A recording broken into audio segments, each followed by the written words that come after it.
Te, ang laki. Ito yung lasa. Ayan. Te, ang tagal ko na naiintriga dito sa chichirya na to. Bumili na ako. Titignan natin kung masarap talaga yan, ha? Unahin na natin tong cheese. Grabe, ang laki pa nung mauubos to. Ay, pasabog yung laman niya. Bango. Ito itsura niya. Ito yung cheese niya. Mabango siya, be. Sarap. Masarap siya, be. Ayun siya, oh. Daming laman, te. Diyos ko, dahil para mo uubusin to.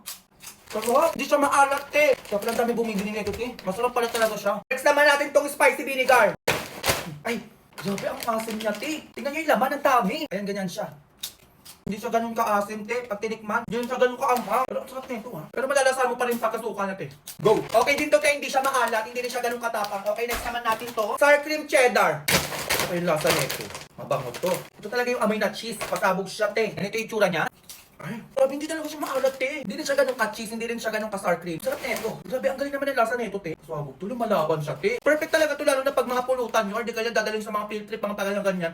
Te, okay to kasi hindi siya maalat. Te, worth it talaga siyang bilhin kasi ang mura niya, tas ang daming laman, ang laki pa, day. Pwede to sa picnic, pwedeng pambaon, pulutan, pa ganun-ganun. O mag-check out na kayo, nandito yung yellow basket, hanggat kompleto pa yung mga flavor para hindi ka na grade 2. Go!